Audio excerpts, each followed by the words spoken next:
প্রধানমন্ত্রী তারেক রহমান বলেছেন, নির্বাচনের সময় দেওয়া প্রতিশ্রুতি অনুযায়ী সরকার গঠন করতে পারলেই ফ্যামিলি কার্ড কর্মসূচি চালু করা হবে, এমন অঙ্গীকার করা হয়েছিল। সেই প্রতিশ্রুতির ধারাবাহিকতায় সরকার দায়িত্ব নেওয়ার ১ মাসেরও কম সময়ের মধ্যে আজ ৩৭,০০০ নারীর হাতে ফ্যামিলি কার্ড তুলে দেওয়া সম্ভব হয়েছে বলে তিনি জানান। তিনি বলেন, পর্যায়ক্রমে দেশের সব পরিবারের প্রধান নারীর কাছেই এই ফ্যামিলি কার্ড পৌঁছে দেওয়ার পরিকল্পনা রয়েছে।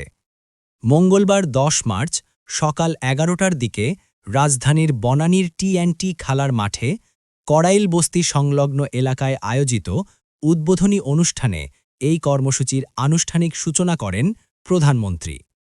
অনুষ্ঠানে বক্তব্য দিতে গিয়ে তিনি বলেন, সরকার ধাপে ধাপে নির্বাচনী প্রতিশ্রুতিগুলো বাস্তবায়নের চেষ্টা করছে এবং এক্ষেত্রে কোনো ধরনের ব্যত্যয় হবে না। তবে বৈশ্বিক পরিস্থিতির কারণে কিছু উদ্যোগ বাস্তবায়নে কিছুটা সময় লাগতে পারে বলেও তিনি উল্লেখ করেন।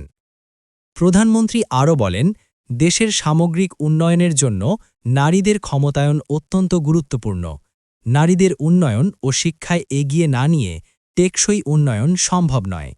তিনি স্মরণ করেন, সাবেক প্রধানমন্ত্রী খালেদা জিয়া নারীদের শিক্ষাকে এগিয়ে নিতে মাধ্যমিক পর্যায়ে বিনামূল্যে পড়াশোনার সুযোগ চালু করেছিলেন, যা নারীর ক্ষমতায়নে গুরুত্বপূর্ণ ভূমিকা রেখেছে।